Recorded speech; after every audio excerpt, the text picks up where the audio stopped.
Le cheval étant une proie, il est attiré par les êtres vulnérables. Pourquoi ? Parce qu'il n'a rien à en craindre. C'est beau, hein ? C'est magnifique. C'est magnifique. Et ça, si on ne vous le dit pas, vous ne le découvrez pas tout seul. En tout cas, moi, je ne le découvre pas toute seule.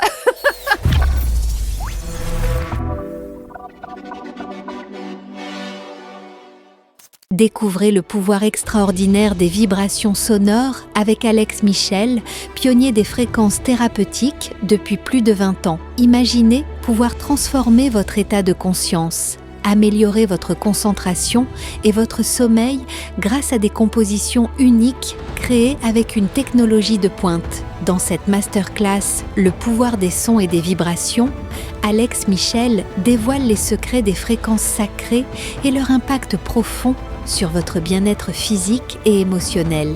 Pour assister à la masterclass, cliquez sur le lien en haut à droite de l'écran ou en description de cette vidéo. Chers amis, merci d'être avec nous et merci d'accueillir sur ces canapés Florence Stevenson qui va nous parler, j'allais dire, de son activité. Je sais même pas, c'est même pas une passion, c'est au-delà de la passion. Bonjour Florence. Bonjour Marc. C'est vrai, c'est au-delà d'une passion, les chevaux, pour vous. Ah ben on est habité.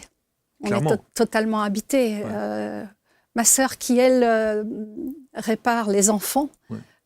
Au contact des chevaux. Au contact des chevaux. Ouais. J'appelle ça une vocation, c'est ce que je dis dans le livre. Ouais. Le cheval fait peur. Le cheval, c'est une énorme masse. Il fuit. Comment ne pas avoir peur d'un tel animal si imprévisible ? C'est clair. Voilà. Donc, quand on est si attiré, intelligent. Ah bah, une intelligence émotionnelle exceptionnelle, incroyable. Certainement la plus importante sur notre planète. Il y a les éléphants, mais les éléphants ont une structure familiale qui est différente de celle des chevaux. On va bien sûr parler de votre livre qui est ici, Le ballet d'Augustine, Florence Stevenson, et ce livre qui a reçu le prix, le coup de cœur des lectrices de Femmes Actuelles, c'est ça ? Mais oui, c'est ça. En 2025. Une aventure incroyable sur 4000 ouvrages. Moi, j'ai envoyé mon manuscrit et Prisma m'a repéré. Et voilà, je fais partie des 4 lauréats. Alors, on va parler d'une petite fille, on va parler du cheval, on va parler de l'amour qui unit évidemment cette petite fille et Absolument. autres. Et alors, on a choisi ce titre, « Le cheval ne soigne pas, il révèle ». Et pourtant, vous dites, il y a même des mots que je vois, et vous aviez choisi un autre titre à la base, qui était le mot « guérir ». Le cheval guérisseur d'âme. Le cheval guérit ? Oui, il guérit. Alors, c'est tout un processus. Il n'y a rien de magique là-dedans. Hein. C'est tout un processus. Il guérit pour plusieurs raisons, et il révèle parce que c'est un révélateur de talent. Il guérit des personnes qui ne sont pas forcément fracassées et il guérit a fortiori des personnes qui sont fracassées. Alors nous, ce que nous voyons chez nous dans notre structure, ma sœur et moi, ce sont des enfants. Elle a travaillé pendant 20 ans pour l'ASE. L'ASE, c'est l'aide sociale à l'enfance. Okay. Ah oui. Okay. Donc ce sont des enfants qui ont été retirés de leur famille pour des raisons évidentes de maltraitance. Et ce sont des enfants qui ont beaucoup souffert. Et le cheval ouvre la voie, en fait, pour ces enfants-là. Parce qu'ils n'ont pas de lumière dans leur vie. Il n'y a pas une étincelle d'espoir. C'est que du glauque, de la violence, de la brutalité. Comment peut-on, Florence, pardon, je vous coupe, mais comment peut-on décrire ce qui traverse émotionnellement, voire psychologiquement, si on peut parler comme ça, l'animal, donc le cheval, quand il se retrouve au contact d'enfants qui sont parfois malmenés par la vie. Qu'est-ce que ressent le cheval ? Comment est-ce qu'on est capable, même peut-être scientifiquement, j'en sais rien, mais quand le cheval est au contact d'un humain, il sait faire la différence et il sait quel comportement à adopter en fonction de l'humain. Est-ce que c'est le cas ou pas ? Oui, il y a beaucoup de choses dans ce que vous avez dit là. Donc, je vais essayer de ne pas m'éparpiller et répondre à votre question.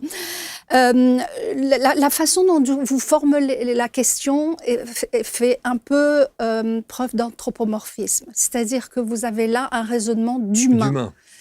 Et vous vous mettez à la place du cheval comme si c'était un humain. Qu'est-ce qui lui traverse l'esprit quand il voit un enfant qui est agité ou un enfant qui est complètement éteint, qui est prostré, etc. Ouais.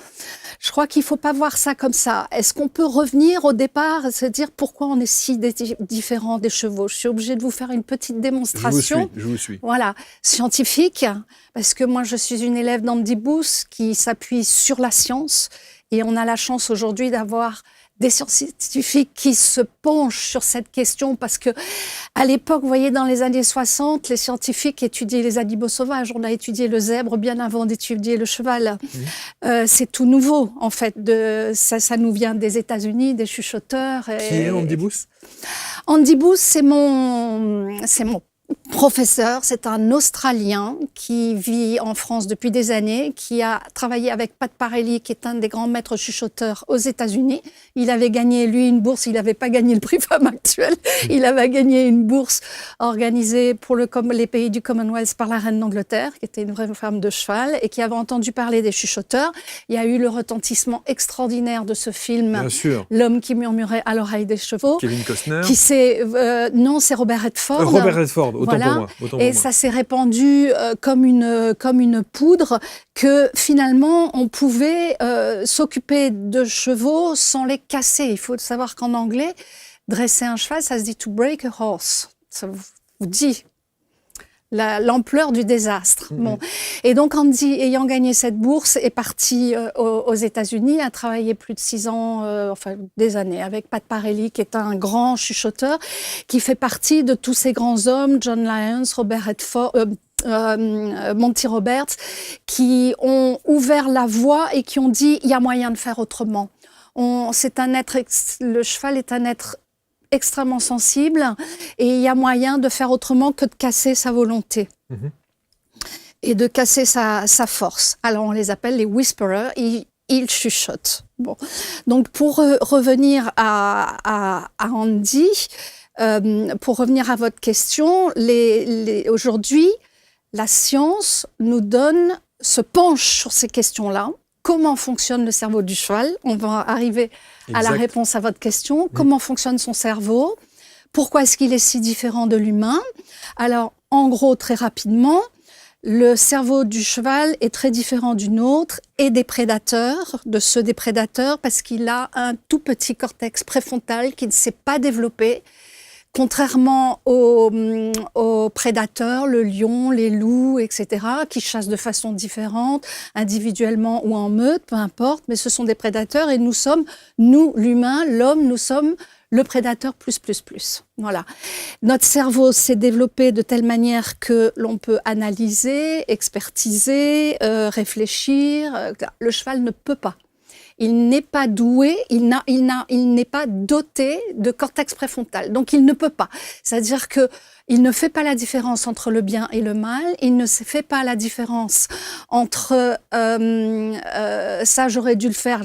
Donc, quelqu'un qui, je raconte dans le livre, qui prive de foin son cheval parce qu'il a fait tomber une barre, c'est parfaitement absurde et c'est violent et c'est bête et méchant. Ça veut dire que quand vous dites qu'il ne fait pas la différence entre le bien et le mal, il ne fait pas une différence entre quelqu'un qui lui veut du bien et quelqu'un qui lui veut du mal? Alors, on va y arriver. Parce que voilà, tout est là, c'est tellement subtil. C'est un animal extrêmement subtil et c'est pour ça qu'on peut se tromper si facilement. N'ayant pas de cortex préfrontal, la nature lui a offert autre chose. Pourquoi il n'a pas ce cortex préfrontal? C'est ça que je voulais vous raconter. C'est qu'il n'a eu qu'à se pencher pour se nourrir, brouter de l'herbe. Donc son cerveau ne s'est pas développé à ce niveau-là. Alors que le lion et les loups ont dû établir des stratégies. Donc le cerveau s'est développé. C'est d'une logique imparable. Donc il a, en revanche, la nature l'a doté d'une intelligence émotionnelle exceptionnelle. C'est-à-dire qu'il ressent. Donc on chemine. On arrive. Vous me sentez approcher. Absolument. Et donc, grâce à cette intelligence émotionnelle, il est capable de rentrer en relation avec un de ses congénères ou avec n'importe quel être vivant par le ressenti. Et bon, vous allez voir que c'est quand même plus complexe que ça. quand il est en face d'une personne, d'un humain, un adulte, un enfant, il sait immédiatement, avant vous, il sait immédiatement à qui il a affaire. Et comme le cheval fonctionne, il est binaire, il fonctionne de deux manières. Il fuit l'inconfort, il recherche le confort. Soit vous êtes pour lui confortable ou inconfortable. Okay. Si vous êtes inconfortable, il s'en va. Au pire, au mieux, il vous ignore. Si vous êtes confortable, il aura envie de venir vers vous. Donc, une petite fille qui est dénuée de problématiques émotionnelles internes, qui est lisse, j'ai envie de dire, à l'intérieur, le cheval aura automatiquement envie de rentrer en relation avec cette personne, un enfant, un adulte. Pourquoi ? Parce qu'ils le font en permanence entre eux, dans le troupeau. C'est leur seule raison de survie. Ils ont traversé les temps grâce à ça. C'est parce qu'ils sont capables de se connecter les uns aux autres. La force du groupe fait qu'ils ont survécu aux prédateurs. Alors, ils ont évidemment la vitesse. Les chevaux, ils fuient en galopant. Les ânes, ils vivent... Alors ça, c'est l'environnement qui commande ça, parce que les chevaux qui sont des animaux de prairie galopent, il y a la place de galoper. Les ânes, eux, restent fixés au sol et ils tapent, parce qu'ils sont dans des montagnes, dans des rocailles. Tout est logique. Dès qu'on s'en réfère à la nature, de toute façon, tout est logique. Et donc, le cheval a développé cette capacité de connexion d'une manière incroyable. Et en fait, il est là leur drame, c'est que dès qu'il est en contact avec un être vivant, je le dis dans mon livre sous la forme « Knock, knock, knock at the door », la chanson comme la chanson. Voilà. Et souvent, il n'y a personne. Pourquoi ? Parce que nous sommes des prédateurs et qu'on fonctionne comme des prédateurs et qu'on est constamment pas dans l'instant présent. On est soit avec nos soucis qu'on n'a pas laissés à l'entrée du manège, soit avec notre problématique, il y a quelqu'un que je dois appeler et je ne l'ai pas fait. Tu te souviens de la libération de Marc en direct sur le plateau d'ABC-Étoile ? Je sais pas très bien. Purée. Ça m'a pas mis bien du tout. Je te jure, j'ai sué. Marc, tétanisé, rien qu'à l'idée de monter dans un avion. En direct, sous les yeux de tous, sa phobie est tombée. Net, définitif. Vraiment, j'étais pas bien du tout. Ouais. Il y a 2 minutes, là, tu m'as défoncé la tête. Je sais plus. Ce soir-là, en quelques minutes, il a été libéré. Et cela a littéralement marqué les esprits. Et si c'était ton tour ? Tu arrives avec tes peurs, celles qui te bloquent, celles qui t'étouffent, celles qui te freinent, qui te font tourner en rond, et tu repars sans elles. Total Reset, c'est pas une conférence ni un atelier, c'est vraiment une expérience de déprogrammation profonde. Une libération grâce à la fulgurance de la méthode Deeply, dont nous sommes les créateurs. Une réinitialisation inédite qui agit sur les causes inconscientes et sur les symptômes. Tes peurs, tes traumas, tes limites. Un saut quantique intérieur orchestré par la team Deeply, là où tout se réinitialise. Les peurs qui te paralysent, les blocages qui t'empêchent d'avancer, les doutes qui t'éloignent de ta vie rêvée. Une libération de tes prisons invisibles. Et c'est ça, Total Reset. Tu entres avec tes peurs, tu ressors libre, léger, reconnecté à ta puissance. Viens vivre le reset que ton âme attend depuis trop longtemps. Les places partent vite, inscris-toi maintenant, parce qu'après Total Reset, tu ne te reconnaîtras plus.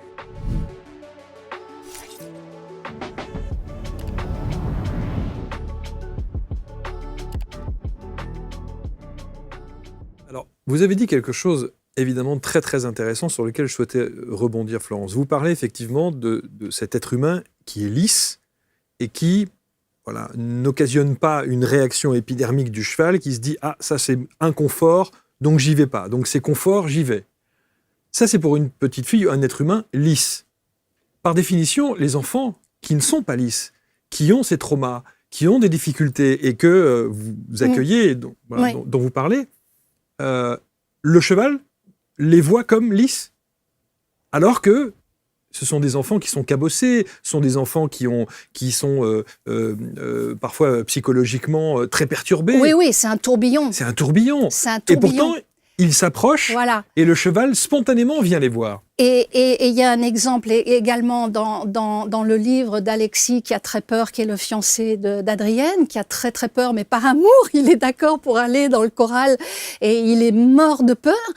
Et Adrienne, elle se dit, mais pourvu que la peur ne transforme pas les choses. Ils vont au-delà de ça. C'est là où ils sont géniaux. Ils vont au-delà de ça. Ils savent de vous des choses que vous ne savez pas. Mais c'est ça qui est fantastique. Alors, ils le savent déjà par votre gestuelle. Ils sont capables, par exemple, de repérer plus de 170 micro-mouvements que vous aurez sur votre visage. Ils repèrent. Il y a des scientifiques qui font des expériences extraordinaires de nos jours.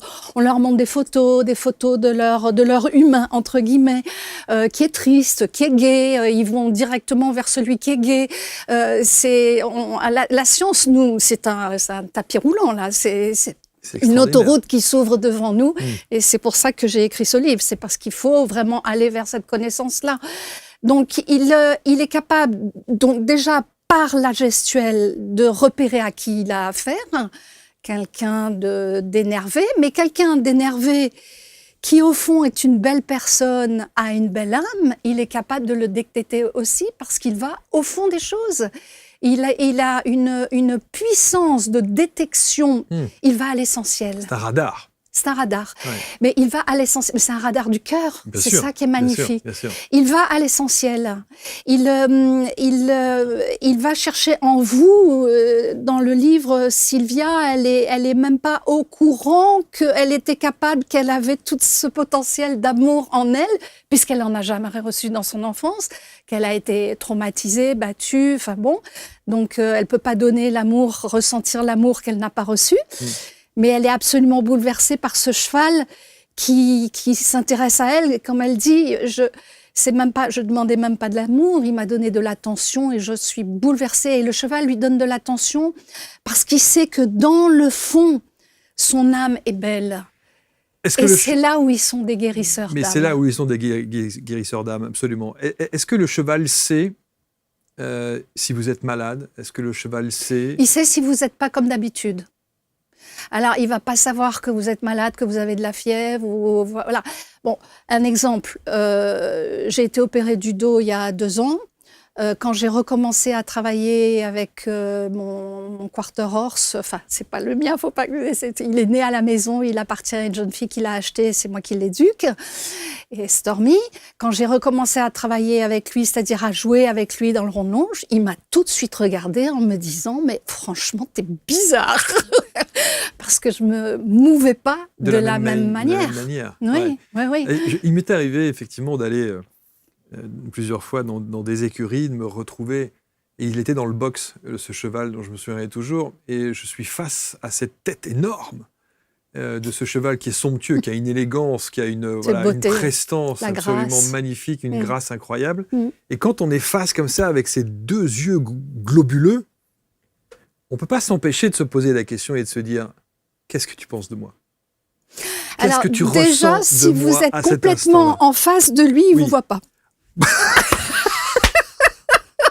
Donc effectivement, j'ai tout faux. Donc là, Ah oui, d'accord. il a les yeux sur les côtés. La nature l'a doté de ça pour pouvoir voir à 380 degrés, 360, sauf 10 devant et 10 derrière. Donc ça sert à rien que je me mette pile en face de lui. Non. D'accord, ok, super. Bon, effectivement, donc déjà, il peut pas me répondre. Bon, ensuite, voilà, bon. si vous le regardez droit dans les yeux, vous vous comportez comme un prédateur. Pauvre Marc, il va passer un sale moment. Et le mieux que vous ayez à faire, bon, dans un box, c'est compliqué. C'est malheureux, un cheval dans un box. Donc, et pourtant, ils avaient tout, hein, la couverture, ils sont super bien. Mais il faut bien qu'ils se mettent quelque part. Moi, les miens, ils sont couverts de boue et ils sont beaucoup plus heureux parce qu'ils vivent en troupeau, qu'ils ont leur vraie vie que leur nature de cheval demande. Mais on peut pousser le bouchon jusqu'à dire, mais est-ce qu'un cheval doit être monté à ce moment-là? Alors, évidemment qu'on peut pousser le bouchon. Le cheval, au cours de l'histoire, a beaucoup aidé l'homme Bien sûr, dans le développement. Il a servi à tout, bien sûr. au transport, à la guerre, etc. Ensuite, au début du XXe siècle,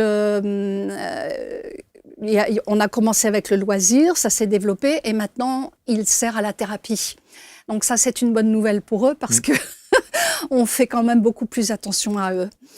Mais c'est une question dont il faut se poser. Mais le problème, c'est un petit peu comme cette histoire des orques et des dauphins dans le sud, dans les bassins dans le sud. Les L214 fait fermer et puis ces pauvres animaux, ils sont là et ils ne savent pas quoi en faire. Il faut réfléchir. Il faut se poser la question, petit à petit, amener les personnes qui hébergent des chevaux à réfléchir à la connaissance. Parce que par la connaissance, vous connaissez leurs besoins fondamentaux. Et vous savez quel est le numéro 1 de leurs besoins fondamentaux? C'est pas manger, c'est pas boire. C'est quoi? C'est communiquer pour la sécurité. C'est se sentir en sécurité, en rentrer en relation. C'est leur besoin fondamental numéro 1. Vous imaginez ces box qui souvent n'ont même pas de grille d'un box à l'autre parce que quand il y en a un qui fait l'imbécile, toute la bande fait l'imbécile. C'est terrible. C'est plus qu'une frustration, cet emprisonnement dans le box, la privation de lien est une souffrance. Alors maintenant, bon, il y a des clubs hippiques partout, il y a des chevaux dans des box partout. Alors, soit ils s'éteignent, soit ils se rebiffent, et les accidents, on peut parler de statistiques, soit ils se résignent. C'est triste. Donc, ils ne sont pas heureux. Moi, vous me demandez, dans une autre vie, tu voudrais être incarné en quel animal, connaissant ma passion pour les chevaux, vous allez penser que je vais vous dire tout de suite, un cheval, mon Dieu, non. Non, c'est un animal qui souffre en silence. Mais alors, attendez, parce que ça veut dire que on en fait des Formule 1. Chevaux qui sont bichonnés, absolument. qui sont parfaitement traités. C'est pour ça qu'il faut en faire il faut mettre toujours beaucoup de mesures nuances, et de nuances dans ce qu'on dit. Ouais. Les Formule 1 dont vous parlez, ils aiment ce qu'ils font. Sinon, ils ne seraient pas arrivés au niveau où ils sont. Et ils aiment ça. On dit même qu'il y a des chevaux qui sont cabotins quand ils rentrent sur le terrain de dressage et qu'il y a la foule et qu'on les applaudit, ils se grandissent et ils sont fiers. Bon, voilà. Donc, ceux-là sont pas malheureux. Okay.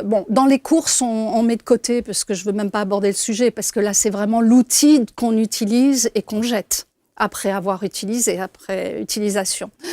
Mais vous dites que dans ces courses, ils sont faits pour ça. Ce sont des chevaux de compétition. Donc alors, ceux qui sont à haut niveau, mais il y en a combien qui arrivent à haut niveau?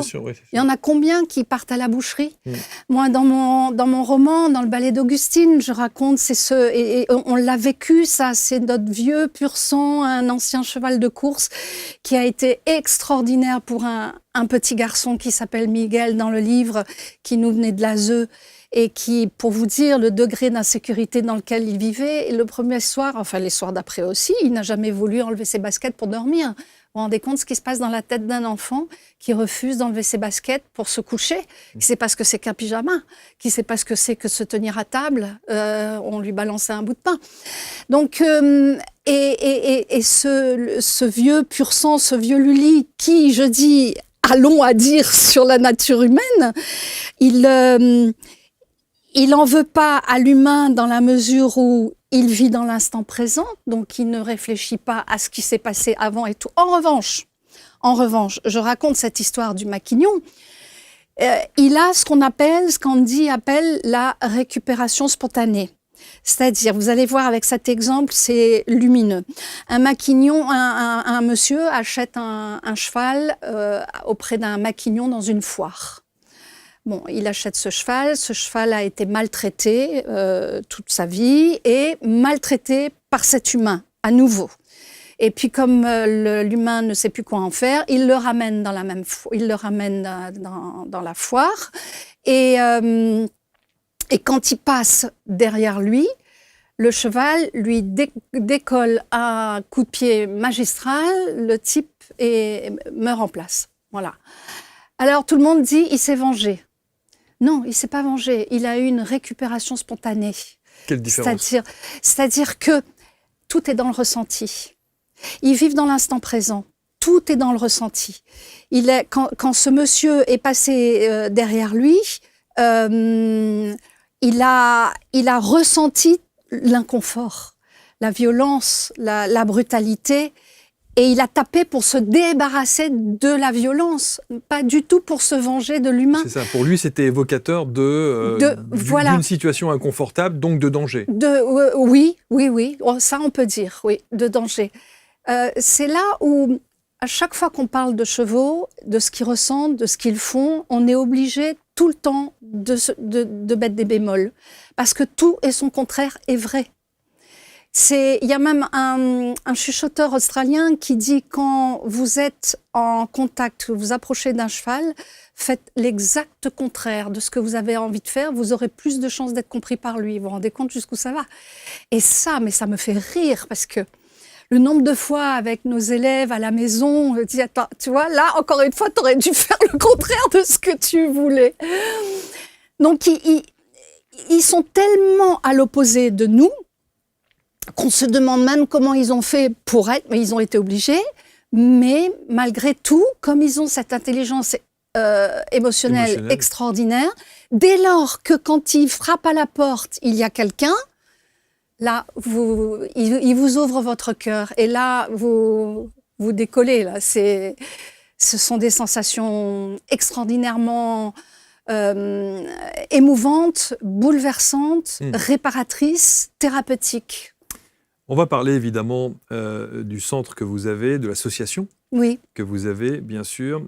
Et puis, on va parler, ça s'appelle chevaldespoir.fr, hein, c'est ça, le site internet? C'est ça, espoir avec un S, parce qu'il y a plusieurs espoirs. Et vous devez avoir des histoires extraordinaires. Incroyables. Vous en racontez bien sûr quelques-unes. Oui. Mais vous devez avoir des histoires incroyables. Racontez-nous comment vous découvrez, c'est votre sœur qui vous fait découvrir les chevaux?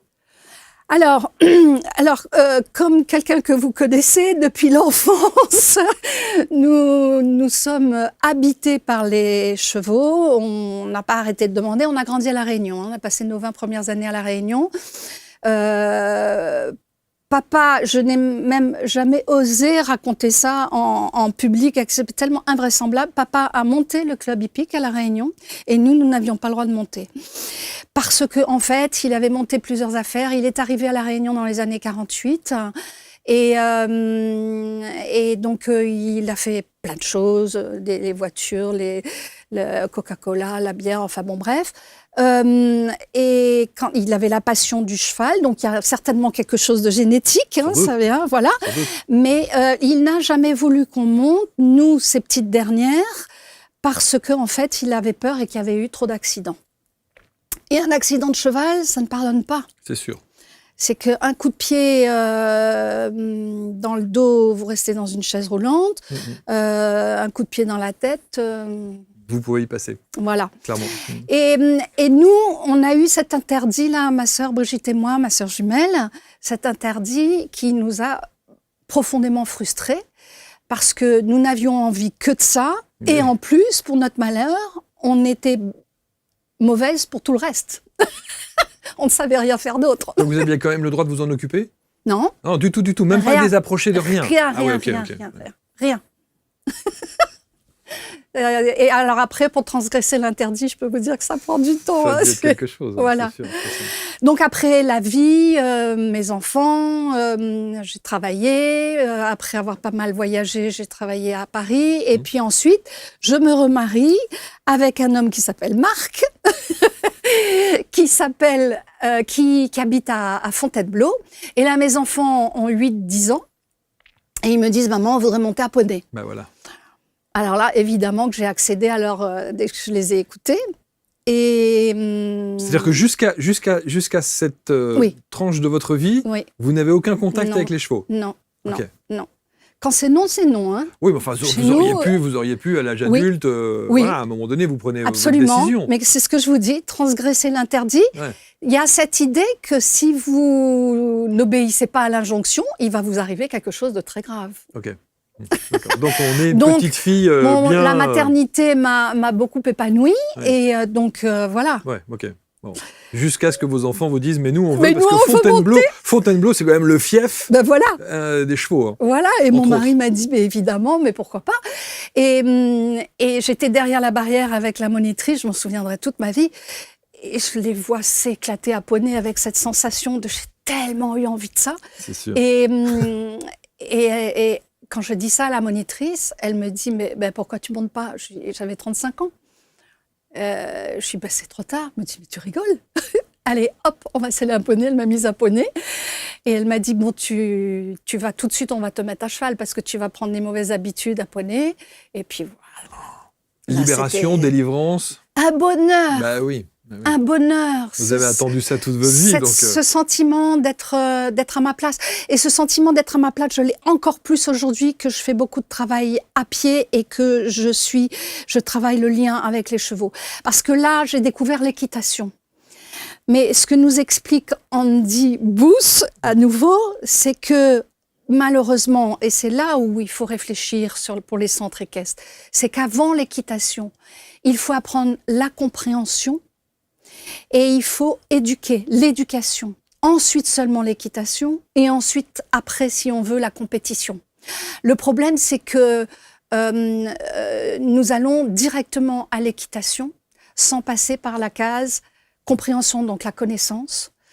Parce que vous voyez, quand on apprend qu'un cheval, par exemple, ne vous voit pas quand vous êtes face à lui, que s'il y a une feuille qui tombe là-bas, c'est normal, c'est dans son système nerveux, c'est dans son cerveau, c'est inscrit qu'il faut fuir. Quand on comprend, par la connaissance, dès lors qu'on comprend, on est plus apte à s'adapter et à se remettre en question. Parce que voilà, nous, en tant que prédateurs, on ne se remet pas en question. Juste une petite parenthèse, parce que vous m'avez dit tout à l'heure, effectivement, si vous vous mettez face au cheval, parce que ça me reste là, ça vous titille. il risque pas de vous voir. Mais alors, quand il a les œillères sur les côtés, s'il ne voit qu'effectivement que sur les côtés, il voit encore. Oui, alors, il voit rien du tout. Alors, oui, pour bien le coup. sûr, c'est pour ça qu'on rien de rien. Ben oui. Ah bon? C'est flou. On a même aujourd'hui, les scientifiques mettent à notre disposition des espèces de jumelles où on voit comment voit le cheval. C'est très curieux. Il y a une grande ouverture, ça se resserre ici, ça se réouvre, avec beaucoup d'ombre et de lumière. Et par exemple, un cheval passe d'une prairie, rentre dans une forêt, il va avoir un mouvement comme ça parce que son œil a besoin de s'adapter. C'est plus long que nous.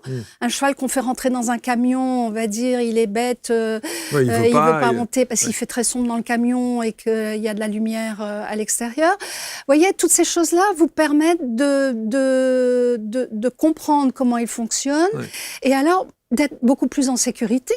Mais ça veut dire, comme un instrument de musique, il y a une partie de solfège avec de la théorie à apprendre avant de commencer à jouer de l'instrument. On est tout à fait d'accord. Et je fais le parallèle avec la musique beaucoup dans mon livre. C'est une partition à lire un cheval. Et le fait qu'il n'y ait pas cette partie théorique quand on décide de faire de l'équitation, c'est vrai qu'on arrive directement au bout de la deuxième séance, hop, on est à cheval. Absolument, mais parce que même les moniteurs qui sont conscients de ça et qui voudraient, puisque l'éthologie est une science qui se répand de plus en plus, même si la fédération freine des quatre pieds et continue à dire que c'est une discipline à part, alors que l'éthologie, c'est un état d'esprit. Vous n'allez pas faire de 10h à 11h de l'obstacle et de 11h à midi de l'éthologie. C'est un état d'esprit. Donc, c'est idiot de dire que c'est une discipline à part. Bon, mais ça va venir. On est un petit peu à cheval sur des certains principes. des principes, Ouais. des acquis, etc. Mais il y a beaucoup de moniteurs qui veulent s'ouvrir à tout ça. Mais quand l'enfant rentre à la maison et que les parents disent alors t'as galopé? C'est la première chose qu'on demande. Il dit non, on avait un crayon, un papier, on a observé les chevaux dans le troupeau. Mais ils sont pas d'accord. Ouais, mais bon, ça, c'est les débuts. Ça va venir. C'est pour ça C'est que je vous dis le ça va début. venir. Et c'est la raison pour laquelle j'ai fait une des raisons. Il y a évidemment une volonté de transmettre et d'apporter ma pierre à l'édifice pour dire que combien l'éthologie, même si c'est une science donc parfois ardue, moi je dois dire qu'au début, les vidéos d'Andy, il y a des trucs, je ne comprenais rien. Hein. Il faut vraiment s'y mettre. C'est pour ça que je l'ai fait sous forme de roman. Parce qu'à travers des personnages et des situations, la science vous devient toute naturelle. Qu'est-ce qu'il y a de vrai? Alors, ça, c'est une très bonne question. Tout ce qui touche à la relation avec les enfants et les chevaux est vrai. Est vrai. Vous Et avez le juste reste- changé les prénoms. Ah oui, tout à Ouais. fait. Et le reste est romancé. Voilà. Sauf que, en effet, j'ai grandi à La Réunion avec ma sœur jumelle, mais le reste est romancé. J'ai voulu en faire un roman. Il était une fois. J'ai eu un mal fou à l'écrire. Hein. J'ai mis 4 ans. Je l'ai réécrit 6 fois. Parce que justement, je ne savais pas si j'allais faire un essai scientifique, Eh oui, c'est ça. mais il y en a plein. Et je voulais quelque chose qui soit accessible à tous, même ceux qui ne connaissent pas les chevaux. Et je pense que c'est au travers de l'exemple, et notamment des exemples de vécu, Voilà. même si les personnages ont d'autres prénoms, Oui, que oui. vous arriverez effectivement à transmettre. Voilà.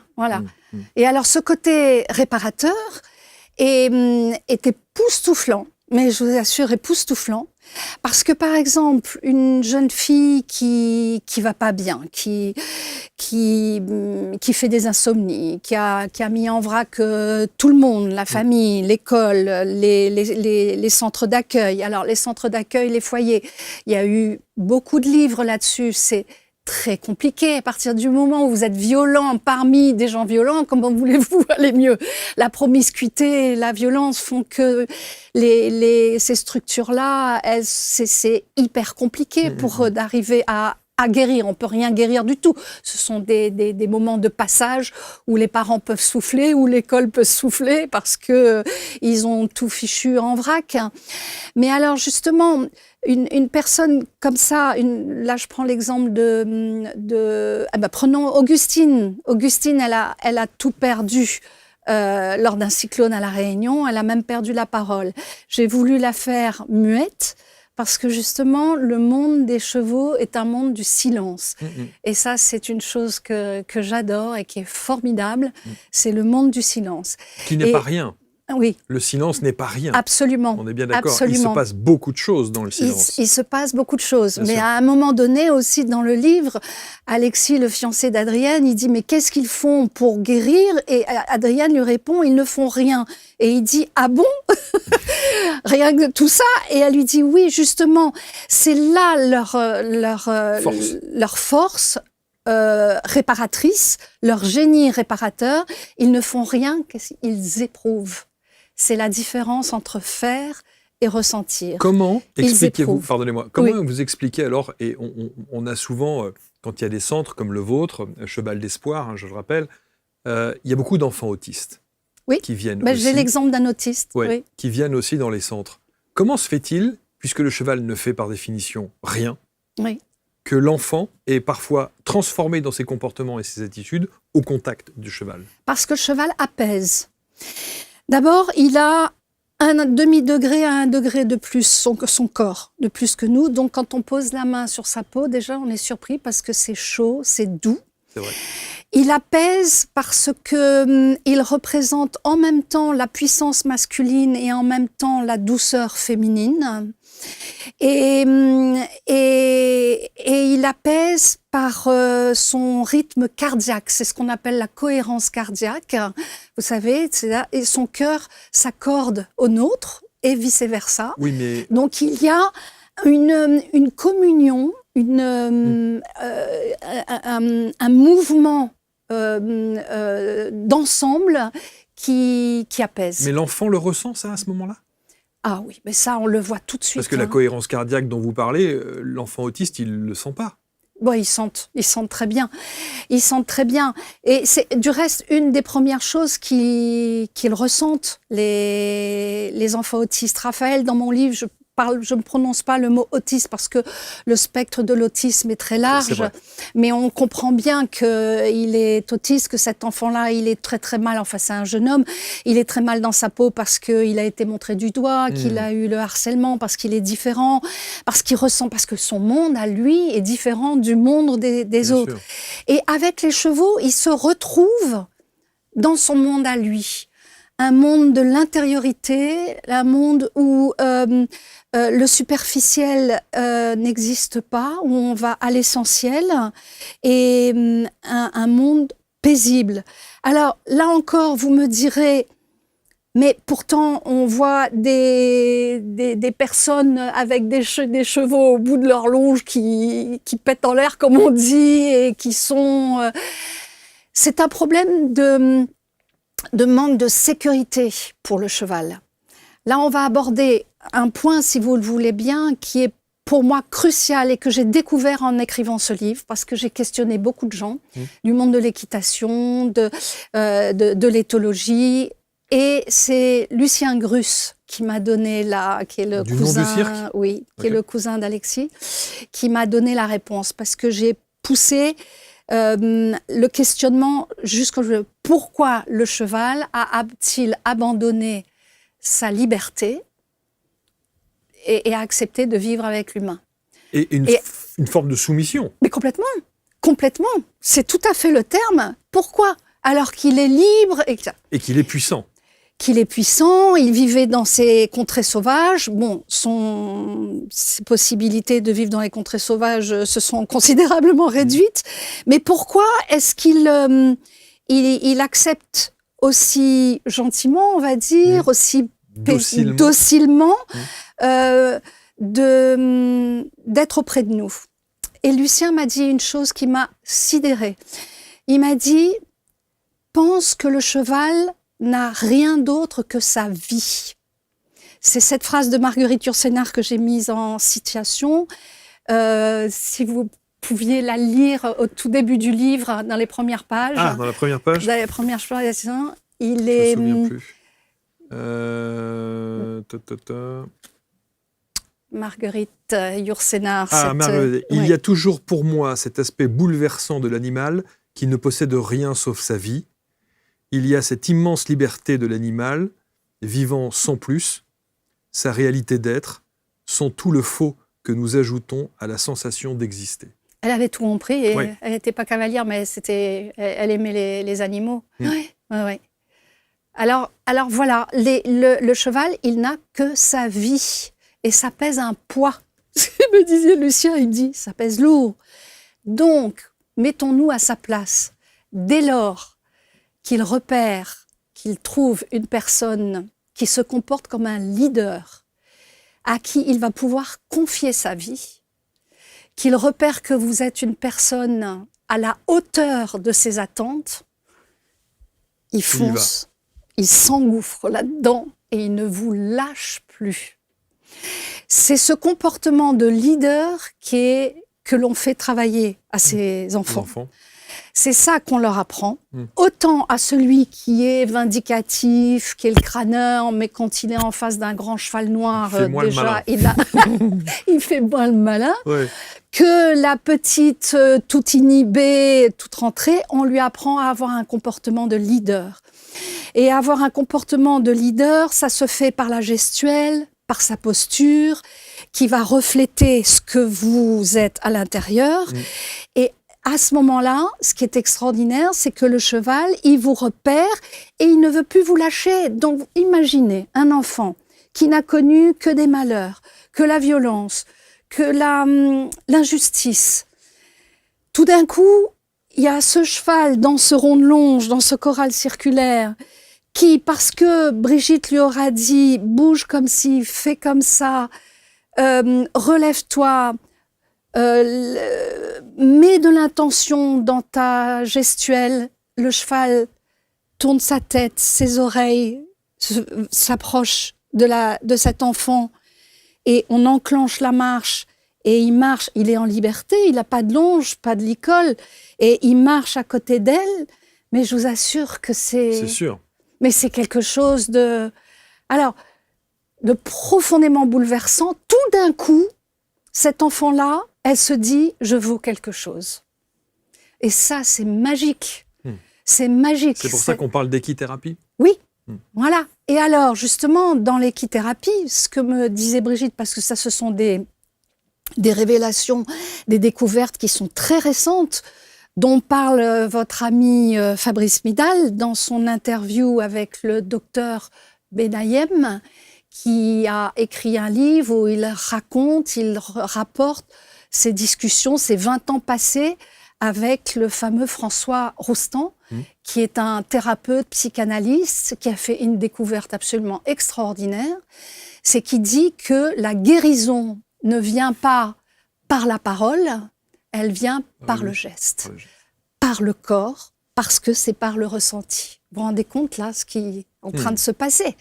Et c'est en ça que le cheval est magnifique.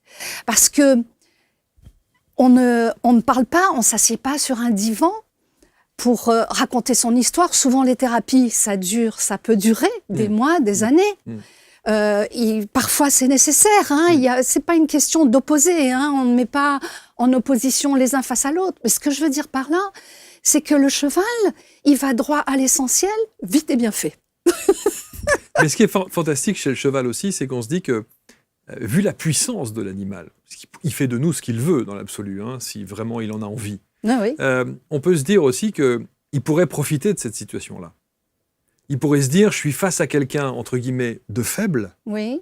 qui est plutôt introverti, qui est plutôt timide ou qui a différentes pathologies. Alors, c'est très intéressant. Et il pourrait en profiter quelque part. Mais C'est ça très encore, vous allez me intéressant. dire, c'est une vision de l'humain. Absolument. Mais oui. Absolument. Mais oui. Parce que justement, ce que Lucien me disait, Lucien Grus, et c'est là où c'est, encore une fois, grâce à la connaissance, c'est magnifique.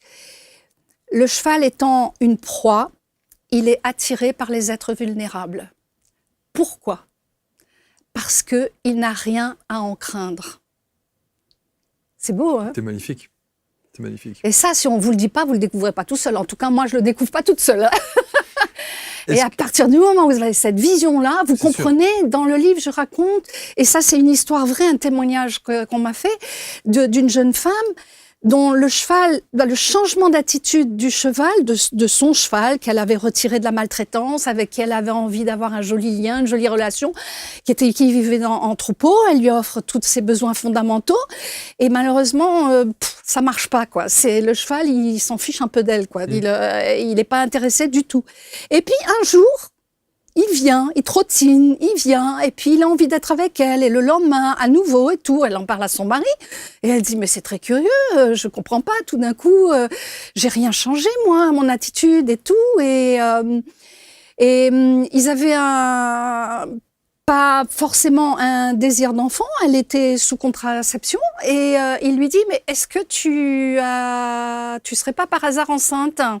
Elle lui dit, mais tu plaisantes, on ne cherche pas du tout à... Et elle fait les tests, elle est enceinte. Le cheval avait repéré un cœur qui battait dans son ventre. Et il avait repéré que quelque chose qu'elle ne savait pas encore, elle allait être maman. Et il est attiré par la vulnérabilité de son corps parce qu'elle porte la vie. Voilà pourquoi ça marche autant avec les personnes handicapés. On voit sur Facebook partout, on voit des petits bébés aux portes des box avec le cheval qui va faire tout ce qu'il peut pour venir et tout. Ouais. Et c'est qu'en fait, ils savent qu'ils n'ont rien à craindre d'eux. Et ça, c'est, voilà, encore une fois, Est-ce qu'un cheval, comme un animal de compagnie, comme un chien ou un chat, on peut dire qu'il est aussi dans l'amour inconditionnel ? Non. Non, hein ? Non. Ah, ça c'est intéressant. Non. Enfin, bon, c'est mon point de vue, encore une fois. Hein, c'est mon point de vue, mais après, justement, ce que la démarche que j'ai faite avec ce livre, je vais vous dire pourquoi. Le chien et le chat, d'abord, sont des prédateurs. Ce ne sont pas des proies. Donc il faut toujours remettre ça en perspective, c'est que le cheval est une proie. Et en fait, il n'en a rien à fiche de nous. Il est profondément égoïste. Ah bon ? Pourquoi ? Parce qu'il faut survivre. Il ne pense qu'à sa survie. Ça va choquer, ça va faire sauter vos commentaires, ça va faire réagir. Il est égoïste, il est préoccupé par une seule chose, survie. Vous imaginez ce que c'est que pour un poulain qui naît, dès la seconde où il naît, il a peur de mourir. C'est une peur qui est tapie dans son ventre, qui est dans son cerveau.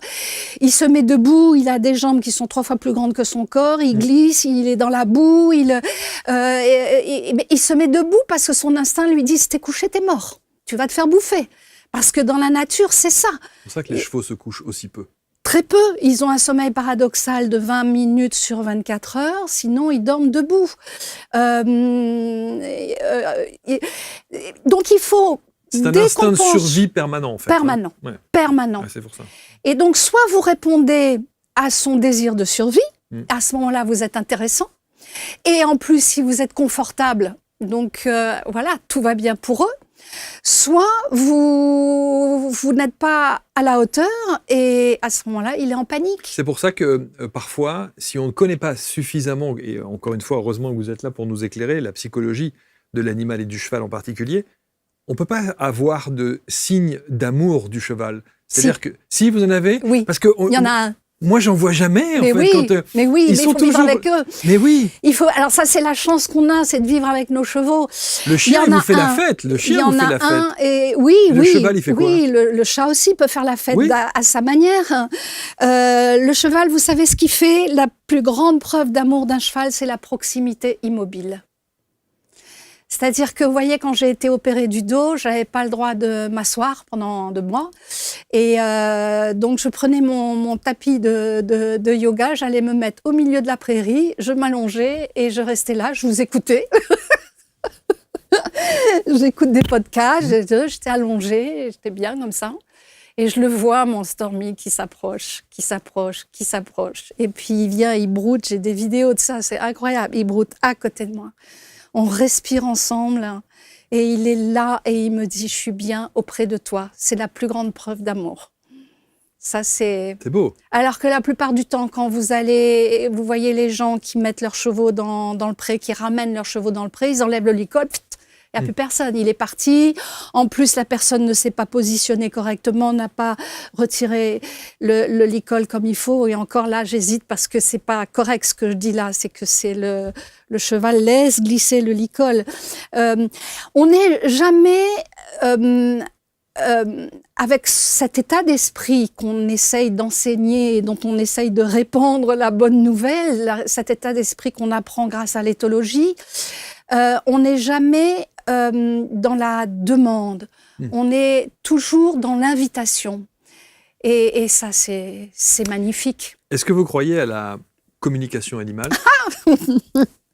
Bonne question. Alors, très difficile de répondre à ça. Évidemment, comme dans tout, il y a les bons et les mauvais. Il y a ceux qui se disent que voilà. Leila Del Monte, je crois qu'elle est véritablement habitée par ça et qu'elle a des flashs parce que les chevaux fonctionnent par image. Elle est connectée. Voilà, elle est connectée. Moi, j'ai jamais réussi. J'ai essayé un peu comme ça, j'ai jamais réussi. Pourtant, vous connaissez si bien la psychologie du cheval. Vous me dites, vous connaissez si bien. Là, j'ai envie de répondre, c'est un peu comme si vous disiez à un grand violoniste, vous savez très très bien jouer du violon, vous n'avez plus besoin d'apprendre. Si, on a tout le temps besoin d'apprendre. Bien sûr. On est tout le temps en train de s'améliorer. Mais j'étudie, je travaille pour ça. Voilà, j'en suis. C'est une priorité. Voilà. Mais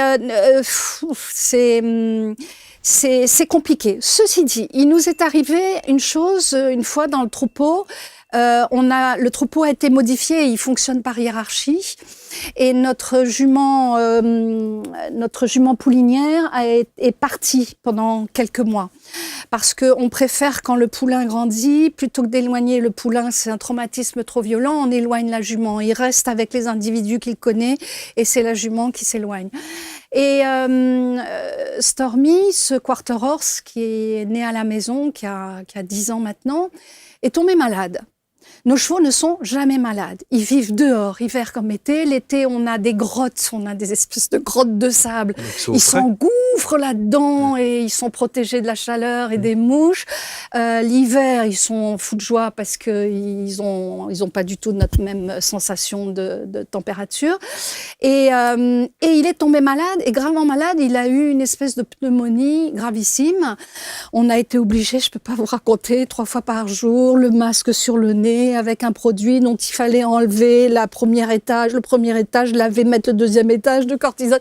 Enfin bon, c'était sérieux. Et je me suis dit, je ne comprends pas, parce que nos chevaux ne sont jamais malades, ils vivent avec leurs besoins fondamentaux, dehors, en troupeau, ils ont la possibilité de communiquer, tout va bien. Qu'est-ce qui se passe ? Et là, j'ai une amie qui est passée, je lui raconte ça, elle me dit « Est-ce que tu veux que je fasse une communication animale ?» Je lui dis « Ah bon, tu sais faire ça ?» Elle me dit « Oui, de temps en temps. Ça marche pas toujours, mais de temps en temps, j'ai des flashs. » Et elle revient me voir, après avoir passé un moment avec Stormy, elle revient me voir et elle me dit « Stormy est débordée. Depuis que Chiara, la jument poulinière, est partie, elle était le leader du troupeau. C'est lui qui est monté en grade et c'est trop lourd pour lui. Et il a son fils, Jazz, qui est ce ferme Verdi, qui est infernal, qui n'arrête pas de faire des cabrioles, de grimper sur le dos de tout le monde. Il est débordé. Et il n'en peut plus. Il n'en peut plus de Jazz. J'en suis revenue. Je te jure. Je me dis, mais c'est pas possible. Qu'est-ce que tu me racontes là? Et puis en fait, avec la propriétaire de Stormy, avec ma sœur, on a réfléchi, on s'est dit, ça a du sens. Donc on a éloigné Jazz. Je pensais que vous alliez remettre la jument pour le coup. Non, parce qu'elle était en train de pouliner. Okay, voilà. Okay. Donc on a éloigné Jazz, que j'ai mis chez une amie que j'adore, qui s'appelle Rachel Morfin, qui est une horseman woman formidable, qui est à quelques kilomètres de chez nous. Et tout est rentré dans l'ordre. Il a bien guéri. Donc, je peux m'autoriser à y croire. Là, c'est un cas d'école, hein, voilà, pour le coup. Oui, hein, je peux m'autoriser à y croire. Ouais. Mais voilà, c'est je pense pas que les chevaux... Enfin, on sait qu'ils fonctionnent par image. Je peux pas vous en dire plus. Bon, en tout cas, vous avez essayé. J'ai essayé. Ça n'a pas marché. Mais oui, il ne faut pas être fermé. Mais bien sûr, bien sûr. Bon, la compétition, vous avez été sélectionné pour les championnats de France. Oui, une histoire incroyable, parce que justement à Fontainebleau, quand on m'a mise à cheval, mon mari m'a dit « Ah ben tiens, essaye de te trouver un joli petit cheval de dressage ». Et donc moi j'ai passé tous mes galops et me voilà sélectionnée. J'étais dans une écurie qui faisait de la compétition et me voilà sélectionnée pour les championnats de France. Donc là, panique, mal au ventre, t'es obligé de faire de l'entraînement mental. Et je me retrouve à Saumur, dans le grand manège de Saumur, à faire parce que j'ai été 10e en fait sur la cinquantaine. Et les 10 premiers font ce qu'on appelle la reprise en musique, la cure, le K-U-R.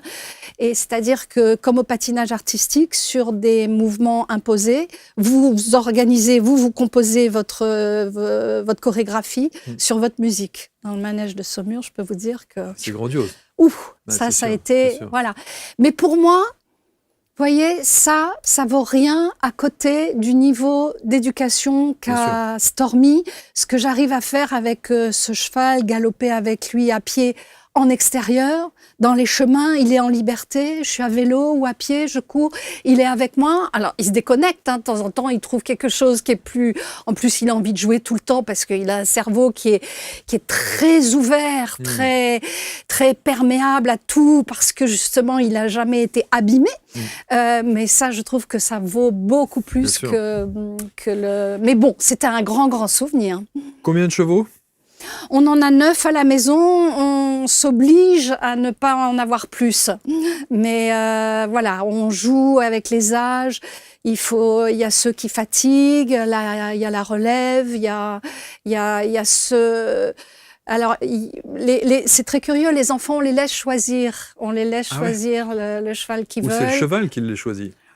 Parfois, c'est le cheval, mais quand ils rentrent, qu'ils les observent de loin, le troupeau, ça en dit déjà long sur ce qu'ils ont à l'intérieur d'eux quand ils choisissent le grand noir ou la petite jument grise. Cheval d'espoir. D'espoir, c'est où? Alors, c'est chez nous, à Haute-Rive, dans la Drôme des Collines. C'est une association donc, qui a pour but de remettre des enfants, des jeunes qui sont en rupture sociale, scolaire, familiale, de les remettre sur le chemin là, de l'école. Quelle belle initiative. Brigitte, nous, on va avoir 70 ans en avril. Hein. Donc, elle est à la retraite de l'ASE depuis 2 ans, mais on continue en faisant ce qu'on appelle des séjours de rupture, des modules où des gens peuvent venir pour apprendre ce que c'est que l'éthologie, observer, travailler avec les chevaux, apprendre la médiation animale. Et du reste, si je pouvais faire passer un message, c'est que justement, on pense à la relève. On n'est pas éternel. Et vos enfants? Et non, c'est pas leur truc. Non. Okay. Mais ils continuent à monter à cheval? Oui, okay. oui. Donc vous recherchez des gens susceptibles Alors, voilà, la balle, enfin le jeu est ouvert et on verra bien ce qui arrivera. Bien sûr. Mais ça serait quand même assez raisonnable de penser à la relève. Nous, on habitera toujours là, mais on a la structure, les infrastructures, on a un très beau rallonge, des grands parcs, une grande carrière, on a tout ce qu'il faut. Et je dois dire que le métier de la médiation animale attire de plus en plus de jeunes, mais qui n'ont pas forcément les moyens d'avoir ces infrastructures-là. Très intéressant. Et alors, évidemment, moi, il y a une dernière question que je voulais vous poser, parce qu'on a tous vu ces images. Quand on parle d'équithérapie, on a vu des praticiens qui mettaient, par exemple, des tables de massage au milieu du pré. Oui.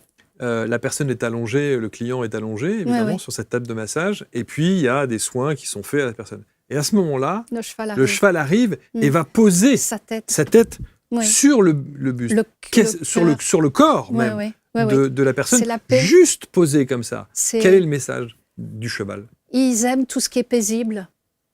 Ils aiment la musique douce et harmonieuse. Ça, c'est vrai, ouais. Alors, il y a encore plus que ça. Il y a ce fameux cheval Peyo de mon ami Hassen Bouchakour, je ne sais pas si vous le connaissez, qui, à l'hôpital de Calais, fait un travail incroyable. Ah oui, il est dans l'hôpital. Il est dans l'hôpital. Peyo rentre dans l'hôpital. Et Peyo choisit les patients avec qui il veut être et il accompagne. Là, je voyais pour ses vœux, il disait il a accompagné 300 mourants l'année dernière, sur 365 jours dans l'année, vous vous rendez compte? Et ça, c'est tout à fait étonnant. Il y a toute une équipe de scientifiques qui font des recherches, essaient de comprendre pourquoi ce cheval a cette attirance et cette capacité à détecter celui qui est au bord de la faim. F-I-N.